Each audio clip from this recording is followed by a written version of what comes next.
Hello, I'm Dawn Nelson. I'm here at C&C Kitchens. I'm going to show you how to do a lovely homemade cranberry sauce to go for your turkey for Christmas. It's remarkably easy really, and so much nicer than those jarred, already made cranberry sauces that we tend to buy.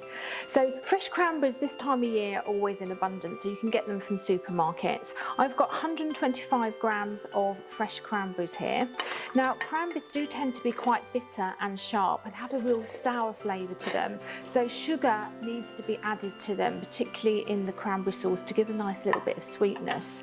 And to make the syrupy nice and thick, I've got some brown sugar here. So I've got 125 grams of cranberries and I've got 50 grams of a dark brown sugar.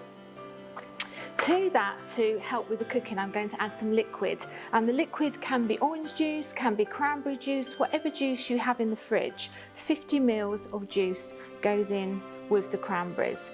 Now to give it a nicer flavour, I like to add a little bit of grated orange. Now you can be a little bit flexible with this recipe, and if you've got a lemon, you can put a lemon or a lime into it, orange, or you can add a little bit of liqueur as well, or a little bit of brandy. So it's entirely up to you. So a little bit of grated orange gives it a really nice zesty flavour.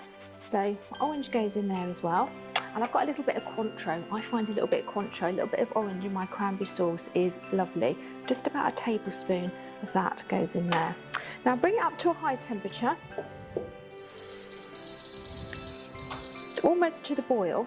And what will happen, give it a good mix, the cranberries tend to pop. Now if you want a nice coarse cranberry sauce, what you need to do is to make sure that not all the cranberries go mushy and soft. So if you just boil it and then simmer for about 5 minutes, the cranberries will start to pop, but they won't go too mushy. So you've got a nice coarse cranberry sauce. If you like it not so coarse and want it quite smooth, then cook the cranberries for about 7 minutes until they're a little bit more mushy.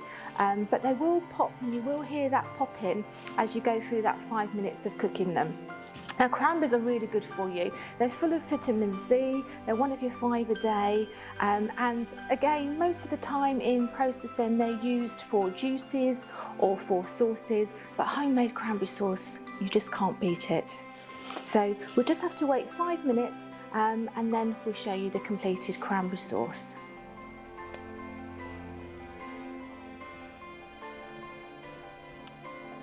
Okay, so I'm just showing you that this cranberry sauce has gone nice and thick now. It's gone really syrupy and it's really nice and coarse, but you can still see the cranberries in it. So it's ready, and it's ready to bottle or ready to put into jars for Christmas Day. So the jars, I've got some lovely little jars here, and so you can just pop this onto the table in a jar, or you can put it into a dish. It will keep in the fridge for up to 2 weeks, so you can make it in advance in the next week or two. So it's ready for Christmas Day, and you've got lovely fresh cranberry sauce to go with your turkey.